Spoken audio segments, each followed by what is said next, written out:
పిల్లలు, మీరు మొదటి పాఠంగా జాతి పతాక గేయాన్ని నేర్చుకున్నారు. చక్కగా దేశభక్తి గేయాన్ని పాడారు కదా. వచ్చిందా మీ అందరికీ? పాడటం వచ్చిందా? సరే, ఇప్పుడు మనం రెండవ పాఠం నేర్చుకుందాం. ఏమిటి రెండవ పాఠం అంటే, మీరు బండి నుంచి వెళ్ళిన తర్వాత లేదా బడిలో చివరి పీరియడ్ చక్కగా ఆడుకుంటారా? ఆటలాడతారా? ఏమేమి ఆటలాడతారు? ఎవరితో ఆడతారు? ఫ్రెండ్స్తో ఆడతారా? మీ ఫ్రెండ్స్తో ఆడతారు. ఫ్రెండ్స్ అంటే తెలుగులో స్నేహితులు, మిత్రులు, నేస్తాలు. మరి స్నేహితులు అంటే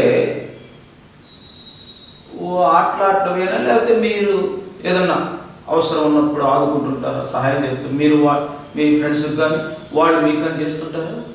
చేసుకోవాలి. నిజంగా స్నేహితులు అంటే ఒకరి కష్టాలను ఇంకొకరు పంచుకోవాలి, ఒకరి అవసరాలను ఇంకొకరు తీర్చుకోవాలి, కష్ట సుఖాల్లో కలిసి ఉండాలి, కష్టంలో కలిసి ఉండాలి, సుఖంలో కలిసి, వాళ్ళే నిజమైన స్నేహితులు. మరి మనం రెండవ పాఠం నిజమైన స్నేహితులు.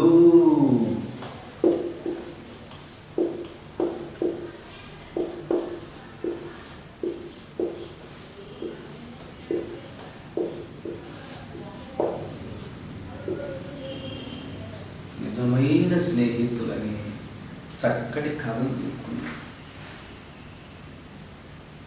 ఈ కథ చెప్పడానికి ముందు నేను రెండు చిన్న కథలు చెబుతాను. మీరు పరిశీలించి రెండు కథల్లో ఎవరు నిజమైన స్నేహితులు చెప్పండి.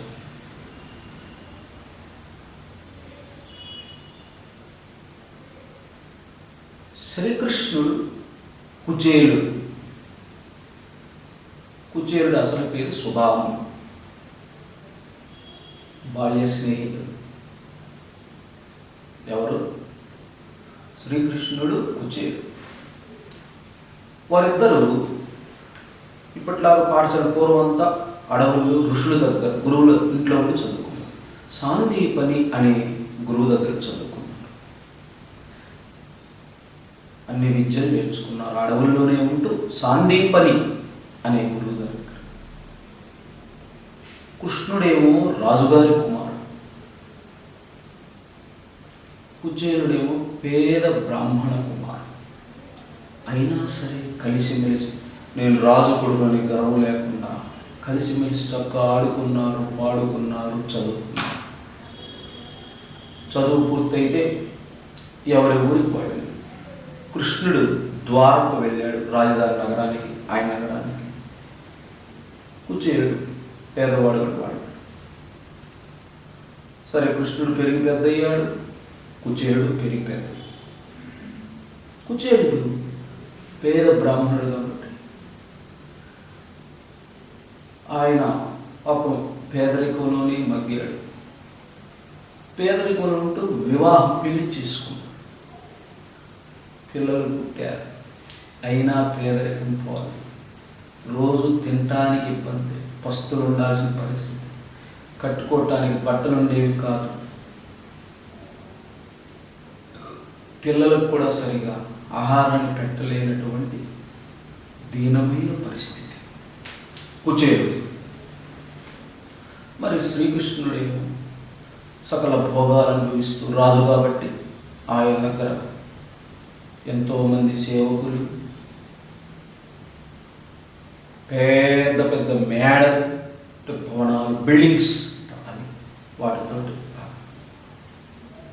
పాపం కుచేలుడు పేదరికంలో సరైన ఇల్లు లేక, తినడానికి తిండి లేక, కట్టుకోవటానికి బట్టలకి ఇవ్వదు. అయితే అప్పుడప్పుడు భార్యకు పెళ్ళైన తర్వాత కుచేలుడు నా స్నేహితుడు ఉన్నాడు ద్వారకా నగరములో, శ్రీకృష్ణుడు నా బాల్య స్నేహితుడు చెబుతుండే. భార్య, ఏవయ్యా ఎన్నిసార్లు చెబుతున్నావు నా స్నేహితుడు అంటున్నావు, అంత గొప్పవాడు అంటున్నావు, బిల్డింగులు ఉన్నాయంటూ డబ్బులు ఉన్నాయంటున్నావు, ఒక్కసారన్నా వెళ్ళి నీ పరిస్థితి చెప్పి ఒక్కసారన్నా ఏదైనా ఉద్యోగం కానీ డబ్బులు కానీ తెచ్చుకోవచ్చు కదయ్యా అని భార్య అప్పుడప్పుడు అంటూ ఉండే.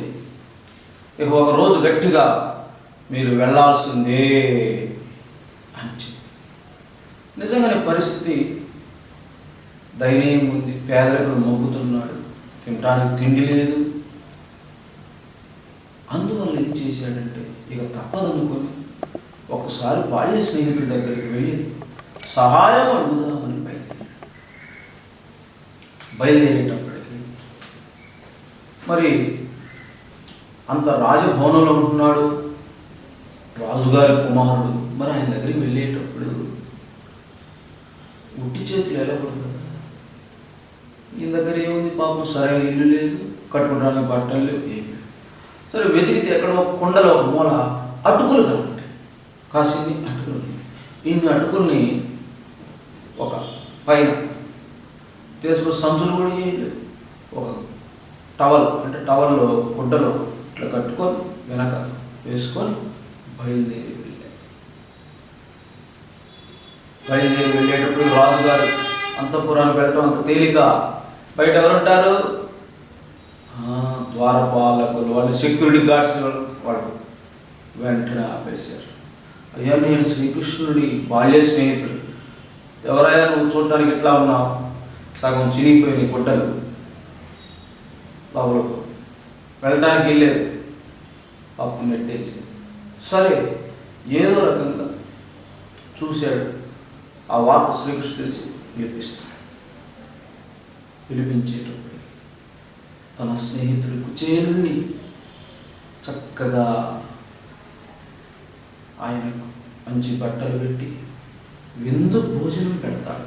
పసందైన భోజనం పెట్టి చిన్నగా తీసుకెళ్ళి ఆయన తను పడుకునేటువంటి, ఇప్పుడు మాట్లాడే పట్టు పరుపు అరగప్పుడు డబల్ కార్డ్ మంచం, పెద్ద మంచం మీద కూర్చోబెట్టి ఆయన కాళ్ళు ఒత్తి, స్నేహితుడు అంటే ఆ రోజుల్లో బ్రాహ్మణుల గౌరవించబడి కాళ్ళు ఒత్తి స్నేహితుడిని కుశలక్షణం అన్నీ అడుగుతాడు.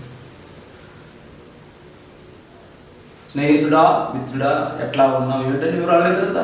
మరి నా కోసం ఏం తెచ్చామనేటప్పటికి పాపం మొహమాట పడతాడు. ఈయనేమో ఇంత పెద్ద పెద్ద భవనం,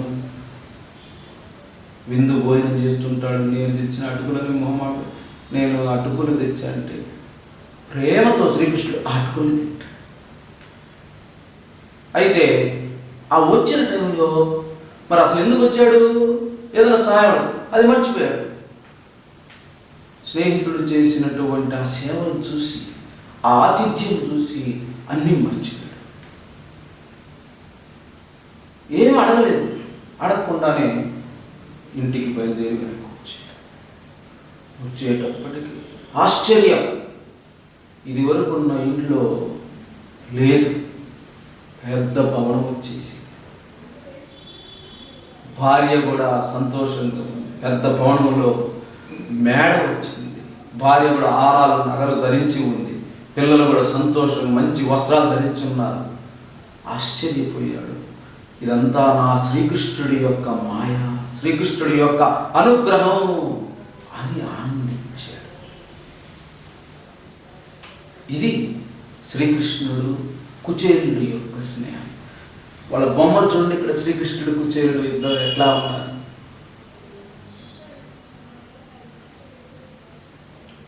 ఇక ఇంకొక చిన్న కథ మీరు చెప్పాలి. 2 కథలు అయిన తర్వాత ఎవరు నిజమైన స్నేహితులు? రాము, శ్యాము ఇద్దరు స్నేహితులు. మీకు స్నేహితులు, వాళ్ళు కూడా చక్కగా ఆడుకునేవాళ్ళు, పాడుకునేవాళ్ళు, 10వ తరగతి దాకా చదువుకున్నారు, కాలేజీ చదువుకున్నారు, పెద్దవాళ్ళు అయ్యారు. మరి ఒకరోజు ఇద్దరు ఒక అడవిలో నడుచుకుంటూ వేరే చోటకు వెళ్తుంది. వెళ్తూ ఉంటే ఏదో మాట్లాడుకుంటూ వెళ్తున్నారు రాముస్య. దారిలో వాళ్ళకి అడవి మధ్యలో వెళ్ళేటప్పటికీ ఒక ఎలుగుబంటి ఎదురైంది. హఠాత్తుగా ఎదురైంది. వీళ్ళు మాటల్లో పడిపోతున్నారు, కనిపెట్టలేదు. కనబడింది, కొంచెం దూరంలో కనబడింది. తప్పించుకోవటానికి వీలు లేదు, ఇటు తప్పించుకున్నాను వీలు కాబట్టి చెట్లు ఉండే దగ్గర. శ్యామ ఏం చేశాడంటే ఎలుగుబండిని చూసి వెంటనే భయంతో రాముని కూడా పట్టించుకోకుండా, స్నేహితులు చూడకుండా వెంటనే గమక పరిగెత్తి చెట్టు ఎక్కాడు. పాప రాముకేమో చెట్లు ఎక్కటం చేత కాదు. ఏం చేస్తాడు, ఇదేమిటి నన్ను వదిలిపెట్టి ఒక్కడే వెళ్ళిపోయాడు అని ఆలోచిస్తే కుదరదని చెప్పి ఎప్పుడో చిన్నతనంలో కథల్లో చదివిన పెద్దవాళ్ళు చెప్పింది ఒకటి గుర్తొచ్చింది. ఎలుగుబంటి చనిపోయిన వాళ్ళని ఏమీ చేయలేదు అని ఒకటి గుర్తొచ్చి వెంటనే నేల మీద వెళ్ళి ఇక్కడ పడుకున్నాడు. పడుకొని కొంచెం సేపు ఎలుగుబంటి దగ్గరకు వచ్చేప్పుడు శ్వాసను బిగించాడు, శ్వాస ఆపేశాడు. ఎలుగుబంటి వచ్చింది, చూసింది, వాసన చూసింది, ఏమి ప్రాణం ఉన్నట్లు అనిపించాలి. అది ఓహో ఇది చనిపోయాడు అని చెప్పి వెళ్ళిపోయేటప్పటికి అప్పుడు గబగబా దిగాడు. అరే ఏమైంది ఏమైంది ఏం చేసావు? మరి నాకేమో ఏం చేయాలో అర్థం కాలేదు. నేను గబగబా చెట్టు ఎక్కాను. మరి నా గురించి ఆలోచించొద్దా అంటే సరిగా ఇంతకి ఎలుగుబంటి ఏం చెప్పింది? నీలాంటి స్నేహితులు నమ్మరాదని చెప్పింది అని చెప్పి అప్పటి నుంచి వాళ్ళ స్నేహం, వాళ్ళిద్దరూ విడిపోయారు. అంటే ఎవరు వీళ్ళిద్దరిలో నిజమైన స్నేహితులు? కృష్ణ కుచేరులా ఈ రాముసి ఎవరు నిజమైనది? ఎవరు? శ్రీకృష్ణుడు నిజమైన స్నేహితుడా? ఇక్కడ కథలు శ్యామ శ్రీకృష్ణుడు. ఎందుకని? నిజమైన స్నేహితులు ఆపదల్లో కూడా ఆదుకుంటారు. ఆపదల్లో ఆదుకునే వారే నిజమైన స్నేహితులు. కష్టాల్లో తోడు ఉండేవాడే నిజమైన స్నేహితుడు. మరి అలాంటి ఒక కథని మనం ఇవాళ చెప్పుకుందాం. ఈ నిజమైన స్నేహితుడు నేను చదువుతాను, మీరు కూడా పుస్తకాన్ని చూస్తూ చదవండి. ఒక అడవిలో ఒక కుందేలు ఉంది.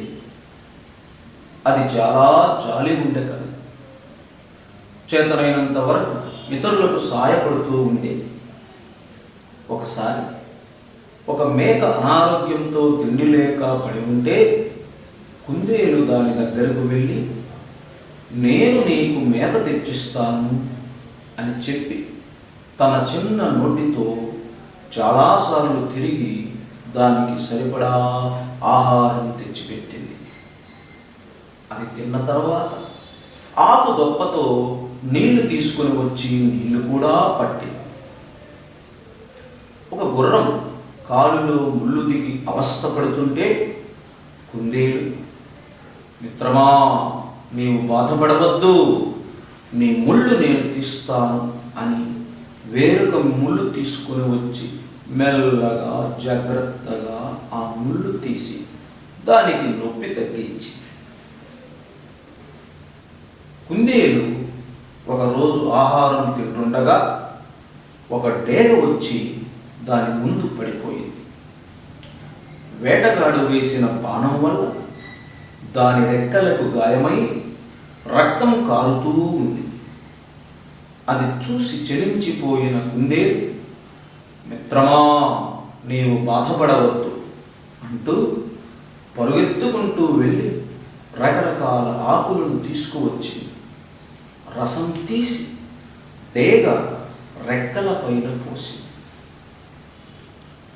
దానికి ఉపశమనం కోసం చిన్న ఆకులు తీసుకొని విసురుతూ కూర్చుంది. ఇలా కొంచెం సేపు చేయడం వల్ల రెక్కల నుండి రక్తం కారడం ఆగిపోయింది. బేగా వెళ్ళిపోయింది.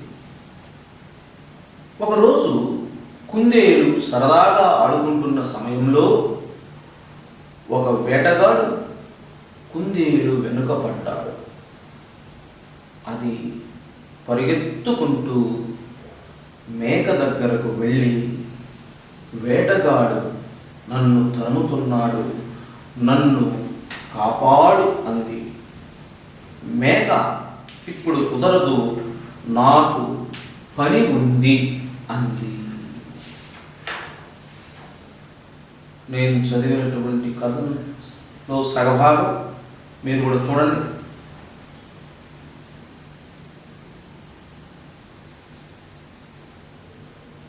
ఒక్క నిమిషం చదవండి.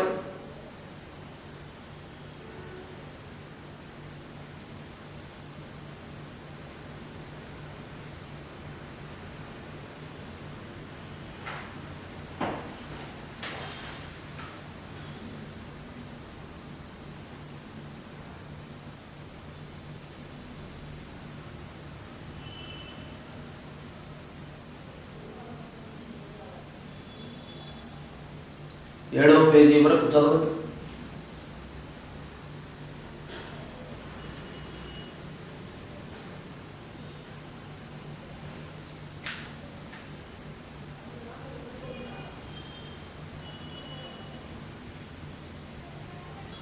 ఇందాక మనం 2 కథలు చెప్పుకున్నాం కదా, స్నేహితులు, నిజమైన స్నేహితులు. 2 కథలు చెప్పుకున్నాం. ఒకటేమో శ్రీకృష్ణుడు కుచేలుడు కథ, ఇంకొకటి రాము శ్యాముల కథ. వీళ్ళలో ఎవరు నిజమైన స్నేహితులు చెప్పుకున్నారు? ఎవరు చెప్పారు నిజమైన స్నేహితుడు ఎవరు? శ్రీకృష్ణుడు. ఎందుకు? కష్టాల్లో ఉన్నటువంటి, పేదరికంలో మగ్గుతూ,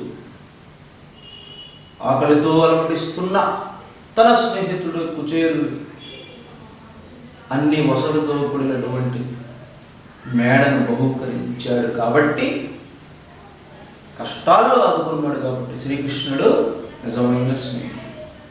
రాము శ్యాము కథలో మరి వెలుగుబంటి చూడు కష్టాల్లో ఉన్నప్పుడు శ్యామ్ తన ప్రయోజనం చెట్టు ఎక్కాడు, రాముని పట్టించుకోడు.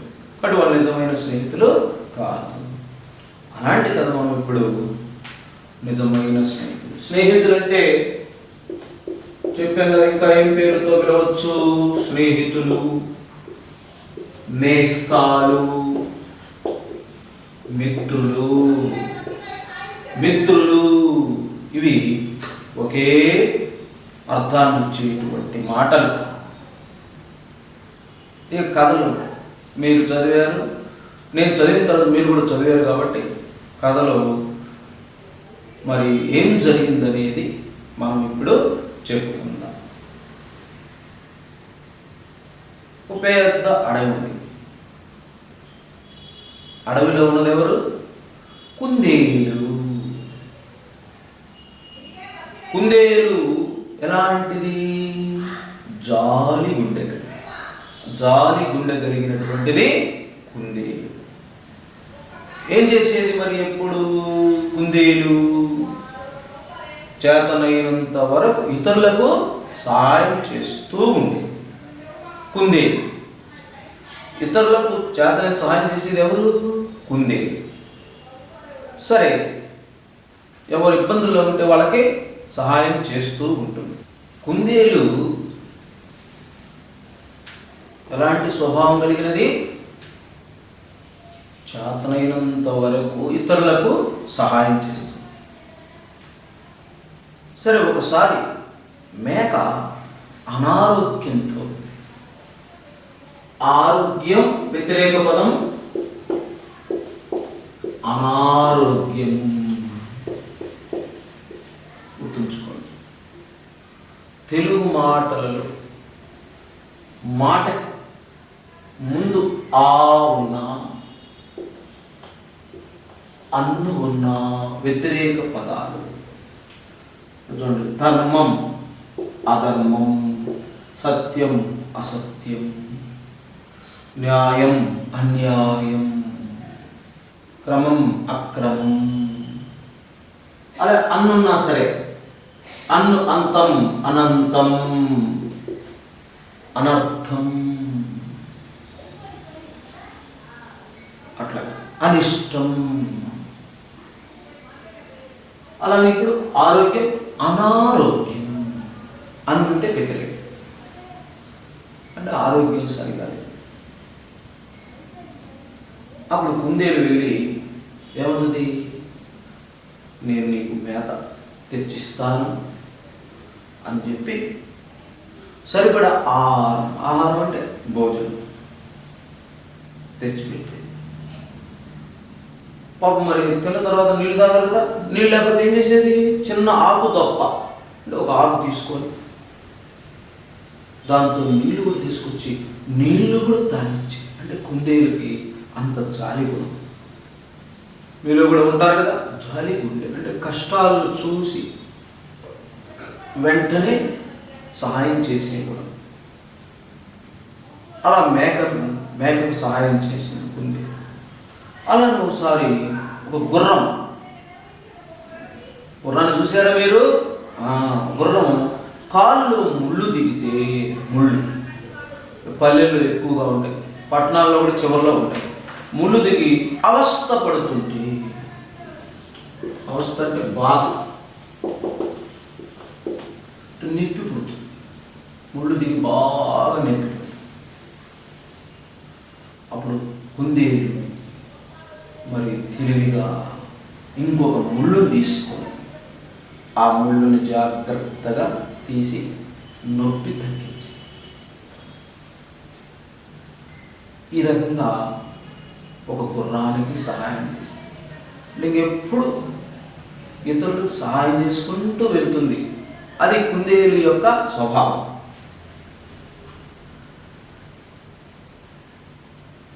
మరి ఇంకొక రోజు కుందేలు ఆహారం తింటుంది. అప్పుడు ఒక డేగ అంటే పెద్ద గ్రద్ద, ఒక గ్రద్ద అన్నమాట. ఇక్కడ పక్కన మీకు బొమ్మలో ఉంది, చూడవచ్చు. 8వ పేజీలో ఉంది బొమ్మ. గ్రద్ద. ఆ డేగకి కంటి చూపు ఎక్కువ, అంత పైన ఎగురుతున్నా కింద పోతున్నటువంటి నేల మీద పోతున్న పామును కూడా చూస్తుంది. చూసి వెంటనే వచ్చి కింద నుంచి దాన్ని పట్టుకొని పైకి. అంత కంటి చూపు బాగా ఎక్కువ, డేగ చూపు అంట. బాగా కళ్ళు బాగా కనబడుతున్నటువంటి వాళ్ళని డేగ చూపు అంట. వచ్చింది ఆ డేగ వచ్చి పాపం ముందు పడిపోయింది. కుందేలు ముందు పడింది. అది ఎందుకు పడిందంట? ఎందుకు పడింది?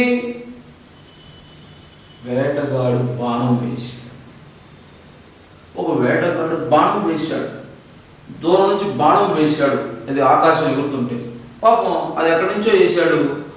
అది వచ్చి ఆ డేగకు తగిలి ఆ రెక్కలకు గాయమై పాపం ఎగరలేక కింద పడింది. లేవలేకపోతుంది. బాణం వల్ల రక్తం కారుతూ. కుందేలు ఎలాంటి కుండని చెప్పుకున్నాం? జాలి కుండ. ఇంతకుముందే మేకకు సాయం చేసింది, గుర్రానికి సాయం చేసింది. మరి వెంటనే మరి పాపం రక్తం కాకుండా ఇంకా అసలు తట్టుకోలేదు కుందేలు. వెంటనే వెళ్ళింది, రకరకాల ఆకు పసలు తీసుకొచ్చింది, అంటే ఆకులను తీసుకొచ్చింది. వాటిని పిండి డేగ రెక్కల మీద పోసి దానికి ఉపశమనం కోసం, ఉపశమనం అంటే శాంతించటం, ఉపశమనం అంటే శాంతించటం, తగ్గటం కోసం, తగ్గిపోవటం కోసం, బాధ తగ్గటం కోసం. మందు వేసుకోగానే నాకు మోకాలి నొప్పి ఉపశమించింది, చెయ్యి నొప్పి ఉపశమించింది అంటే తగ్గటం. ఒక ఆకు తీసుకొచ్చి విసిరిందట డేగ. ఇట్లా చేయటం వల్ల డేగ రక్తం కారటం ఆగిపోయింది. సంతోషించి కుందేలుని మెచ్చుకొని డేగ అక్కడి నుంచి వెళ్ళిపోయింది. నీ మేలు నేను గుర్తుపెట్టుకుంటాను, ఎప్పుడైనా నీకు సహాయం చేస్తాను. కొన్ని రోజులు గడిచిన తర్వాత ఒకరోజు మరి అడవిలో తిరుగుతున్న సరదాగా ఆడుకుంటుంది. అప్పుడు ఒక వేటగాడు కుందేలు పట్టుకోవటానికి వేటపడ్డాడు. ఆ కుందేలు వెళ్ళకూడదు. అది పరిగెత్తుకుంటూ మేక దగ్గరికి వెళ్ళింది. ఎందుకు మేక ఏం చేసింది? కుందేలు ఇంతకుముందు ఏం చేసింది? మేక ఆహారం పెట్టింది కదా, అనారోగ్యంతో ఉన్నప్పుడు మరి ఆహారాన్ని పెట్టింది కాబట్టి పరిగెత్తుకుంటూ వెళ్ళి మేక దగ్గర వెళ్ళి, ఓ వేటగాడు నన్ను తరుముతున్నాడు, నా వెనకబడుతున్నాడు, నన్ను కాపాడు. మరి అప్పుడు సహాయం చేసింది కదా, చేసిన సహాయానికి చేయాలి కదా, పాపం కష్టాల్లో లేదు కుందేలు. అప్పుడు మేక అన్నదట, నాకు కుదరదు, ఇప్పుడు నాకు పని ఉంది.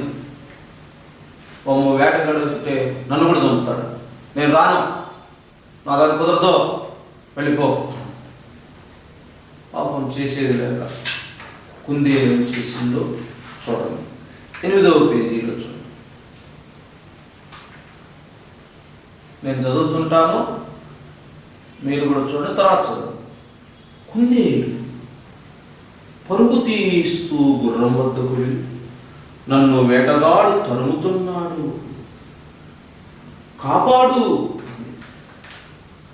అప్పుడు గుర్రం, నా కోసం యజమాని ఎదురు చూస్తూ ఉంటాడు అని వెళ్ళిపోయి,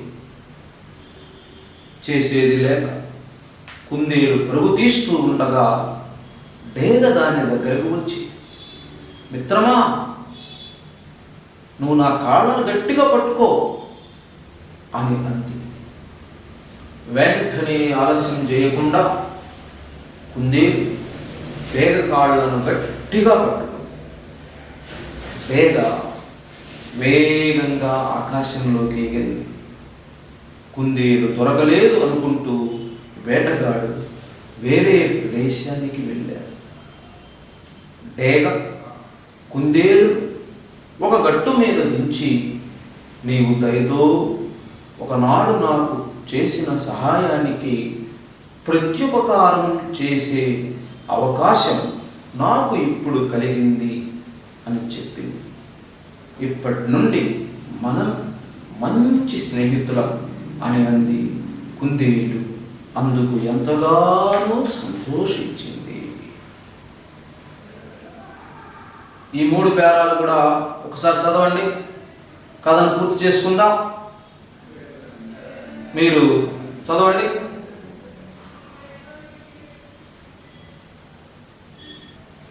చదవండి.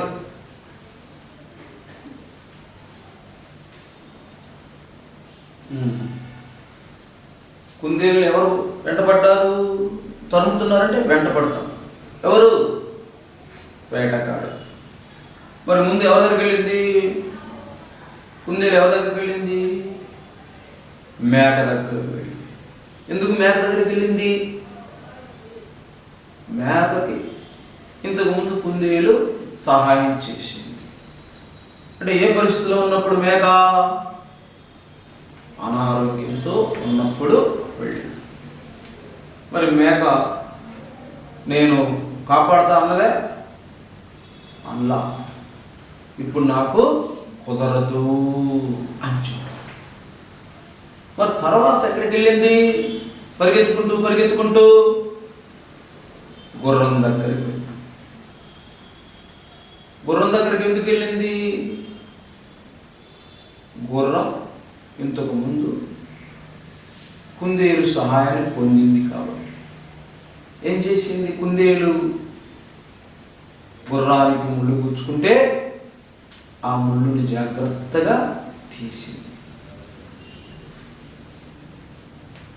అందుకోసం మరి గుర్రం దగ్గరికి వెళ్తుంది. పరుగు తీస్తూ గుర్రం దగ్గరికి వెళ్ళి నన్ను వేటగాడు తరుముతున్నాడు, తరుము అంటే నా వెంట పడుతున్నాడు, కాపాడు, నన్ను కాపాడు. అప్పుడు గుర్రం ఏమన్నదో చూసారా? చేసిన మేలు మర్చిపోయి అలా చేసిన మేలు మర్చిపోయిన వాళ్ళు ఏమంటారో తెలుసా?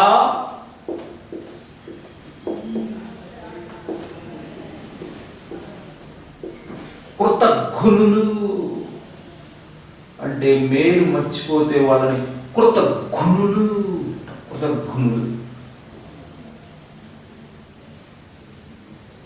కుదరదు, నాకు కుందేలా కుదరదు.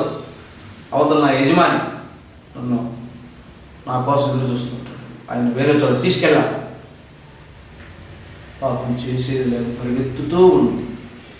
అప్పుడు డేగ చూసి ఏమిటో నా స్నేహితుడు ఆపదల్లో ఉన్నాడని గమనించింది. డేగ పైన చూసింది, వేటగాడు వెంటబడుతున్నాడు. అర్థమైంది. వెంటనే అర్థమై, ఓ మిత్రమా, ఓ స్నేహితుడా, నువ్వేం భయపడద్దు, నా కాళ్ళు పట్టుకో. చూడండి, డ్యాగ్ ఇక్కడ చిత్రపటంలో నా కాళ్ళు గట్టిగా పట్టుకో, నిన్ను ఆపదల్లో నుంచి గట్టెక్కిస్తా అనగానే కుందేలు వెంటనే డేగ కాళ్ళను పట్టుకుంటుంది. పట్టుకోగానే డేగ వెంటనే ఆకాశంలోకి ఎగిరిపోతుంది. వేటగాడు చూశాడు, ఓహో కుందేలు ఎగిరిపోయింది, నేను ఎంత దూరం పరిగెట్టగలుగుతా, అది ఎటు తీసుకెళ్తుందో ఇక నాకు దొరకదులే అని చెప్పి నిరాశతో వేటగాడు వేరొక చోటికి వెళ్ళిపోయాడు. ఆ రకంగా డేగ కుందేలుని కాపాడి తీసుకుపోయి ఒక కొండ గట్టు మీద తీసుకెళ్ళి, ఒక చోట పెద్ద ఎత్తైన ప్రదేశానికి తీసుకెళ్ళి ఓ స్నేహితుడా, కుందేలా, నువ్వు ఆ రోజు ఏం చేసింది? కుందేలు డేగకి బాణం వేసింది ఎవరు? వేటగాడు. ఆ బాణం దెబ్బకి ఏమైంది? రక్తం కాని పాపం నేల మీద పడితే అప్పుడు కుందేలు ఏం చేసింది? రకరకాల ఆకులు తీసుకొచ్చి ఆ రసం పిండి ఆ గాయం మీద వేస్తే వేయటమే కాకుండా కుందేలు ఆకుతో మరి విసిరింది, సేవ చేసి డేగను కాపాడింది. అందువల్ల డేగను కాపాడితే నువ్వు నాకు చేసిన సహాయానికి ఇప్పుడు నాకు ప్రత్యుపకారం.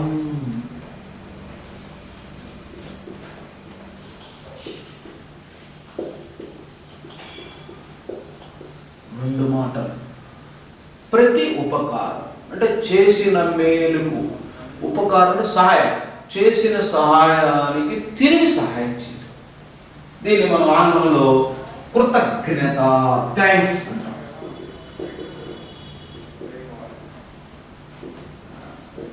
ఇది థ్యాంక్స్ అని, కృతజ్ఞతలు, థ్యాంక్స్ అంటాం. అదను అంటే చేసిన మేలు చెబుతుంటారు థ్యాంక్స్. ఇదేమో మేలు మర్చిపోతారు, కృతజ్ఞులు. మర్చిపోయేవాడు కృతజ్ఞులు. ఇదే కృతజ్ఞత. ప్రతి ఉపకారం. నువ్వు ఆ రోజు నన్ను ఆ బాణంతో నేను విలవిల్లాడి రక్తం కారి ప్రాణాలు పోతాయేమో అన్న భయపడిన రోజుల్లో నువ్వు నన్ను కాపాడావు. అప్పటి నుంచి ఎప్పుడు నేను కుందేలుకు మేలు చేస్తానా, తిరుగు మేలు చేస్తాను ఎదురు చూస్తున్నా. ఇదిగో ఈరోజు ఈ అవకాశం నాకు వచ్చింది, నేను నీకు తిరిగి ఉపకారం చేశాను. ఆ వేటగాడి నుంచి నిన్ను కాపాడే అవకాశం నాకు వచ్చింది. మరి స్నేహితులంటే డబ్బును చూసో, వస్తువుల కోసం, లేదా ఏదో కోరి స్నేహితులు ఉండటం కాదు. స్నేహితులంటే, నిజమైన స్నేహితులంటే కష్టాలలో నిజంగా ఆదుకుండేవాడే నిజమైన స్నేహితుడు. కష్టాల్లో తోటి స్నేహితుని కాపాడాలి. సుఖాల్లో కలిసి మెలిసి ఉండటం వేరు గొప్ప కాదు. కష్టాల్లో వచ్చినప్పుడే తన స్నేహితుణ్ణి ఆపదల్లో నుంచి గట్టెక్కించాలి. ఇక్కడ కుందేలు చేసింది, డేగ కూడా అదే పని చేసింది. ఇప్పటి నుండి మనం మంచి స్నేహితులు అన్నది కుందేలు కూడా సంతోషించింది. నేనెంత దాన్ని చిన్నదాన్ని, డేగ బాగా శక్తి కలిగింది, దాని చూపే బాగా డేగ చూపు చూస్తుంది. మరి అలాంటి స్నేహితుడు నాకు దొరికాడని కుందేలు కూడా సంతోషపడింది. ఇక నాకు ఇబ్బంది లేదు, ఎటువంటి ఆపద వచ్చినా, కష్టం వచ్చినా, ఇబ్బంది వచ్చినా నన్ను కాపాడే స్నేహితుడు ఒకడున్నాడు అని కుందేలు కూడా సంతోషించింది, ఎంతగానో సంతోషించింది. ఆ రోజు నుంచి మరి కుందేలు డేగ మంచి మిత్రులయ్యారు, నిజమైన స్నేహితులుగా. ఇప్పుడు చెప్పండి, కథ మొత్తం విన్నారు. కుందేలు ఎవరెవరికి సహాయం చేసింది? మొదట ఎవరికి చేసింది? మేకకు చేసింది. తర్వాత ఎవరు చేసింది? గుర్రానికి చేసింది. తర్వాత ఎవరు చేసింది? డేగకు చేసింది. మరి మేక నిజమైన స్నేహితుల కుందేలుకి? కుందేలు నిజమైన స్నేహితుడు మేక కాదు. ఎందుకు కాదు? కుందేలు బాధపడుతున్నప్పుడు, వేటగాడు తిరుగుతున్నప్పుడు మేక ఏం చేసింది? ఇప్పుడు నాకు కుదరదు అని చెప్పేసి. మరి గుర్రం స్నేహితుడా? నిజమైన స్నేహితుడా? కాదు. ఎందుకు కాదు? కుందేలు ఇబ్బందుల్లో ఉన్నప్పుడు గుర్రం ఏమన్నది? మా యజమాని చూస్తాడు, ఎదురు చూస్తున్నాడు, నాకు కుదరదు. మరి నిజమైన స్నేహితుడు ఎవరు కుందేలుకి? డేగ. ఏం చేసింది డేగ? కుందేలుని తన కాళ్ళు కుందేలు పట్టుకుంటే వేటగాడి నుంచి తీసుకెళ్లి దూరంగా ఎక్కడో కొండగట్టు మీదకు చేర్చింది. కుందేలుని వేటగాడి బారి నుండి రక్షించింది, కాపాడింది. కాబట్టి నిజమైన స్నేహితుడు కుందేలుకి ఎవరు? డేగ. అంటే దీన్ని బట్టి స్నేహితులు ఎలా ఉండాలి? ఎవరు నిజమైన స్నేహితుడు చెప్పండి? కష్టాల్లో, ఆపదల్లో, బాధల్లో ఆదుకునేవాడే నిజమైన స్నేహితుడు, నిజమైన మిత్రుడు. ఇంకా చెప్పండి, సుఖ దుఃఖాల్లో మన వెంట ఉండేవాళ్ళే నిజమైన స్నేహితుడు, స్నేహితురాలు. అమ్మాయిలైతే స్నేహితురాలు, అబ్బాయిలైతే స్నేహితుడు. మిత్రుడు, మిత్రురాలు. మిత్రురాలు. మరి మనం ఈ నిజమైన స్నేహితులకు ముందు కూడా 2 కథలు చెప్పుకున్నాము. ఎవరు నిజమైన స్నేహితులు అని చెప్పుకున్నాం కథలు? శ్రీకృష్ణుడు, కుచేలుడు నిజమైన స్నేహితుడు. ఎందుకంటే శ్రీకృష్ణుడు చక్కగా తన పేదలు మరుగుతున్న కుచేలుడిని ఆదుకున్నాడు. మరి ఇప్పుడు నేను చెప్పిన కథను 2 విన్నారు కదా. కృష్ణుడు కుచేలుడు, శ్రీకృష్ణుడు కుచేలుడు, రాము శ్యామ్ కథ. ఈ 2 కథల్లో ఏదో కథ సొంత మాటల్లో రాయండి, ఒక 2 నిమిషాల్లో రాయండి.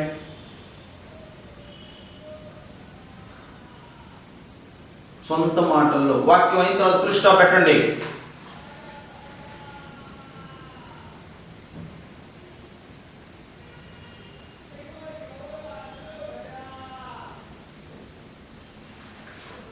వాక్యం పులి స్టాప్ పెట్టండి, నిదానంగా రాయండి. తెలుగు రాసేటప్పుడు స్పష్టంగా రాయాలి. మంచి దస్తూరి ఉండాలి. మంచి దస్తూరి ఉండటం వల్ల చక్కగా అందరికీ అర్థమవుతుంది. కాబట్టి నిదానంగా, దస్తూరి అంటే రైటింగ్, నిదానంగా రాయండి.